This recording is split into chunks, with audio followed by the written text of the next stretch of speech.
we'll discuss about Hopkinson's test. This test is called regenerative test or back-to-back test. So here, this test is conducted on two identical DC machines which are mechanically coupled to each other and simultaneously tested. The full load test can be carried out on two identical machines, shunt machines, without wasting their outputs. One of the machines made to act as a motor while the other act as a generator. Mechanical output obtained from the motor drives the generator, whose electrical output supplies the generator part of input to the motor. That's why it is a regenerative feedback. The motor is connected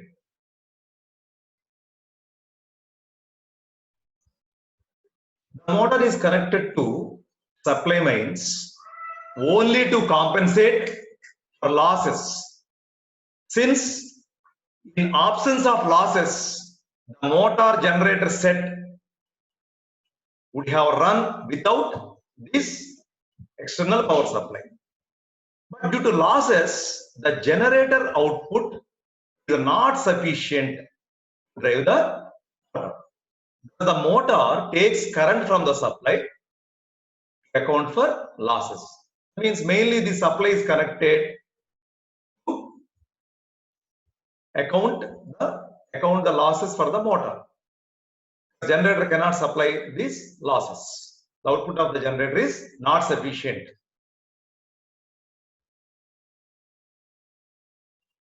Here we can observe the stator connections not shown for simplicity purpose. So here, during the test, initially the switch is open, S is kept open. The other machine which is coupled to first one, will act as a load on the first, which acting as a motor. That means for this, the generator is a load. The second machine will act as a generator.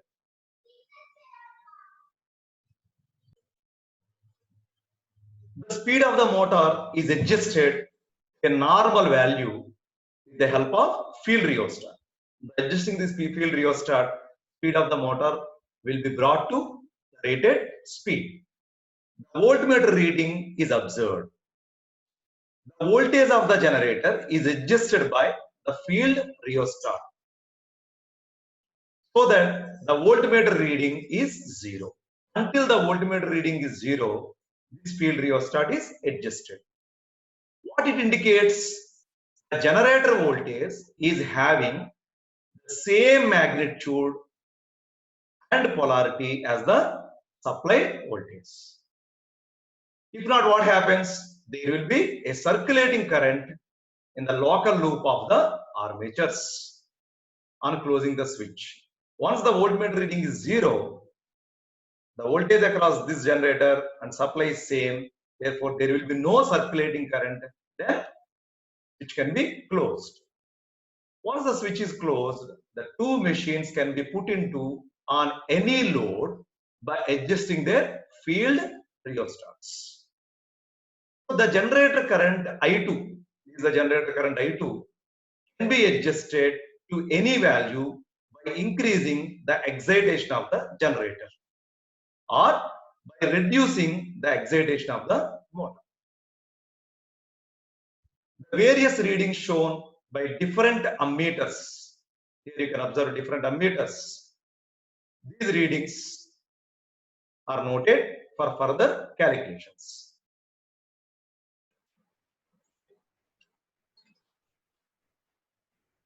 So if you see here, the input to the motor is nothing but the output of the generator and a small power taken from the supply.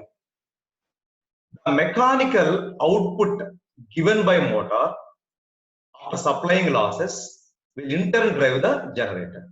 That means motor will drive the generator and generator will supply the motor apart from losses. Losses will be supplied by this external supply voltage.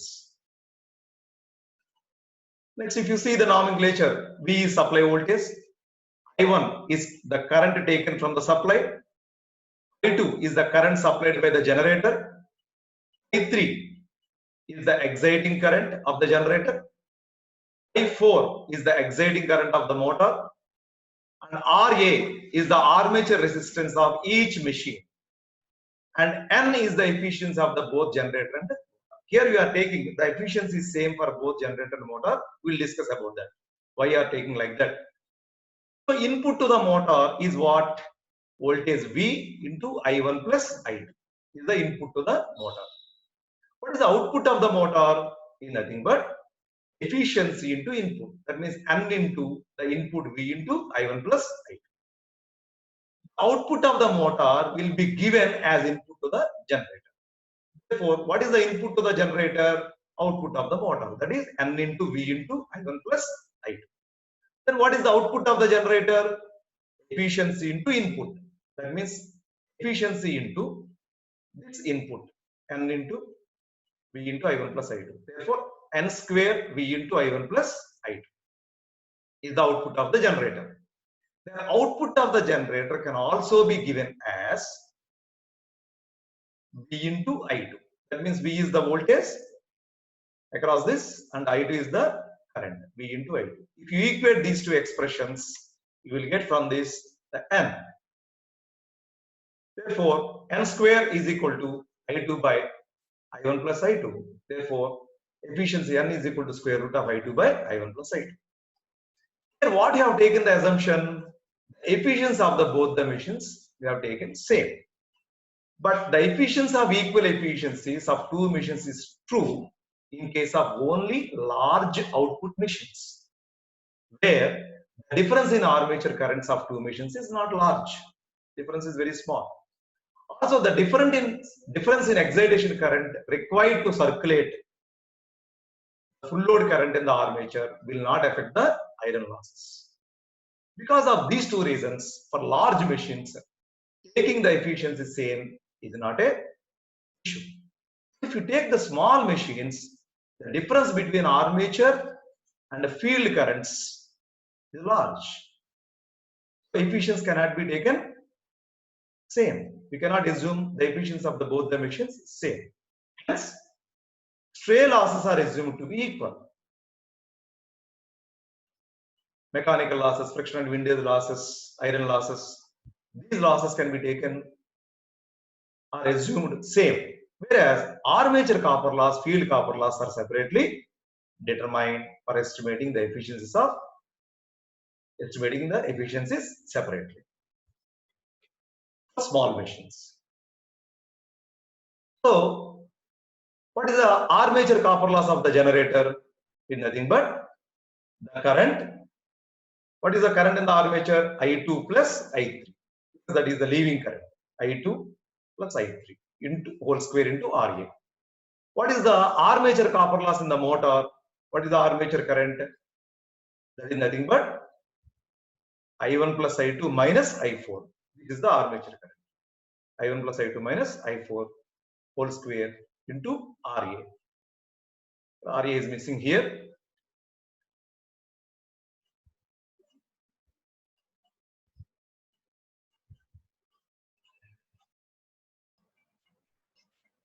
So the armature copper loss in the motor is I1 plus I2 minus I4 whole square into RA. Copper loss in the field winding of generator. What is the copper loss in the field winding of generator? Voltage across this is V and the current flowing is I3. Therefore, VI3. What is the copper loss in the field winding of the motor? Voltage across this motor is V into I4, VI4.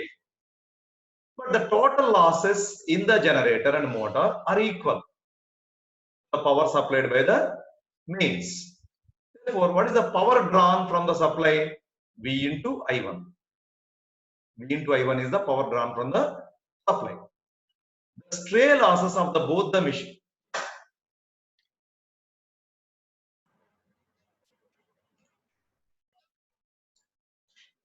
So the stray losses of both the machines can be calculated as total stray loss for both the machines equal to total power drawn from the supply minus armature copper loss of the generator, armature copper loss of the motor, field copper loss of the generator, field copper loss of the motor. Therefore, total power supply minus armature and field copper loss of generator and motor, that gives stray losses. Assume the stray losses are equally divided between the two machines because we have taken both are identical machines. So therefore, the stray losses of each machine can be taken as Ws by 2. So the machine which is acting as a motor, the total loss is equal to armature copper loss plus half of the stray losses plus field copper loss. What is the input to the motor? V into I1 plus I2 is the input to the motor. Therefore, the efficiency of the motor is output by input, that is input minus losses by input. Therefore, input V into I1 plus I2 minus the total losses divided by input. Next, what is the efficiency of a generator? For this, the total losses of the generator is equal to armature copper loss, field copper loss plus stray losses. What is the output of the generator? V into I2. V into I2. Therefore, efficiency equal to output by input. Output by output plus losses. VI2 output by output plus total losses. So this is the way you can calculate the efficiency of both motor and generator. Let us take what are the advantages and disadvantages of this Hopkinson's test. The power required for conducting the test is small compared to full load powers of the two machines. Since the machines are operated at full load conditions, change in iron loss due to distortion in flux at full load will be included in the calculations. Iron loss change will be included. As the machines are tested under full load conditions, the temperature rise and the quality of commutation of two machines can be observed. The test is economical as power required to conduct the test is very small, which is just sufficient to meet the losses. There is no need for arranging any actual load. Similarly, by changing the field currents of two machines, the load can be easily changed and load test over complete range of full load can be taken. Because for motor, generator is a load. For generator, motor is a load apart from the losses. Disadvantages. The various disadvantages are there is difficulty in availability of two identical machines because finding the two identical machines is very difficult. The iron losses in the two machines cannot be separated. The iron losses are different in both the machines because of different excitations. Here we are not separating the iron losses. The machines are not loaded equally in case of small machines, which may lead to difficulty in analysis. The test is better suited in case of large machines, as I have discussed previously, where efficiency will be taken. Same. Let us see a problem on this. The following results are obtained during Hopkinson's test on two similar 230 volts machines. Armature currents are 37 amperes and 30 amperes respectively. The field currents are 0.85 amperes and 0.8 amperes. Calculate the efficiency of the machines if each has armature resistance 0.33 ohms. So let us take first for motor, armature copper loss equal to Ia square Ra, because Ra is same. What is Ia? They have given 37 square into 0.33, 451.77 watts. What is field copper loss? V into ISH. Voltage applied is 230 into 0.85, 195.5 watts. What is the total copper loss? Armature copper loss plus field copper loss. Therefore, 647.27 watts. For generator, armature copper loss equal to Ia square Ra. That is 30 square into 0.33, 297 watts. What is field copper loss? V into ISH. What is ISH? 0.8, 184 watts.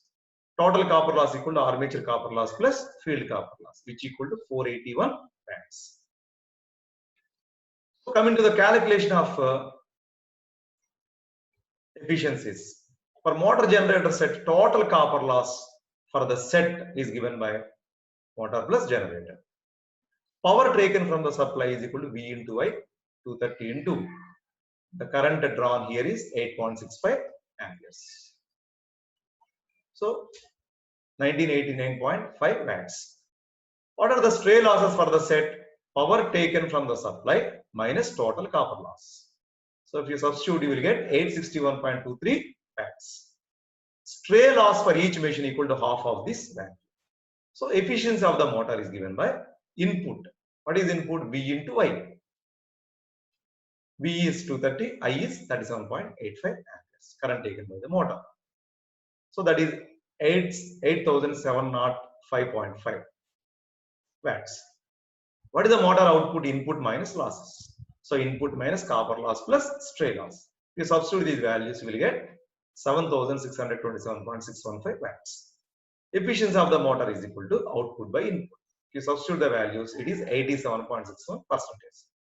What is the efficiency of generator? First, what is input?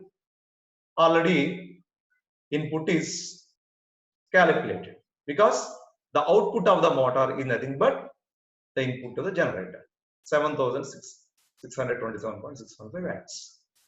What is the generator output? Input minus losses. Input minus copper loss plus stray loss. If you substitute, it is 6716 watts. Therefore, efficiency of generator equal to output by input. If you substitute these values, it is 88.04%. Thank you. We'll discuss about the field test in the next session.